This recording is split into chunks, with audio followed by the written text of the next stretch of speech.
నమస్తే అన్న అందరికీ నమస్కారం। ఈ రోజు నుంచి ఆంధ్రప్రదేశ్ లో మనం చూసుకుంటే P4 పథకం అయితే అమలులోకి రానుంది।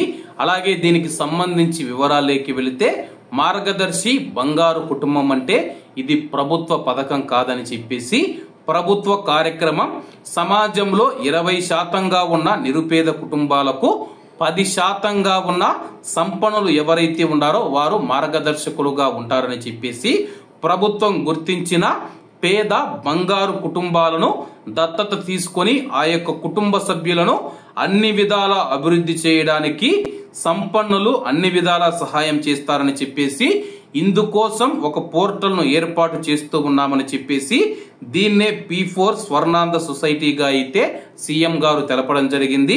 ఇప్పటికే మనం చూసుకుంటే 30 లక్షల బంగారు కుటుంబాలను గుర్తించామని చెప్పేసి బంగారు కుటుంబాలు అయితే పేద కుటుంబాలు అన్నమాట।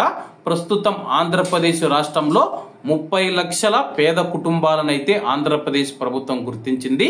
అలాగే ఆంధ్రప్రదేశ్ ప్రభుత్వం గుర్తించిన పేద కుటుంబాలు ఏవైతే ఉన్నాయో అందులో 20% నిరుపేద కుటుంబాలను అయితే 10% కోటీశ్వరులు సంపన్నులు ఎవరైతే ఉన్నారో వాళ్ళైతే దత్తత తీసుకుంటారని చెప్పేసి ఆ యొక్క 20% పేద కుటుంబాలు అభివృద్ధి చెందడానికి వాళ్ళు మార్గదర్శకులుగా ఉంటూ అన్ని విధాలా వాళ్లకు ఈ యొక్క సంపన్నులు సహాయం చేయడం వల్ల ఆ యొక్క కుటుంబాలలో పేదరికాన్ని పోగొట్టి అలాగే పేదరికం లేని రాష్ట్రంగా ఆంధ్రప్రదేశ్ నిలబెడతామని చెప్పేసి సీఎం గారు తెలిపారు।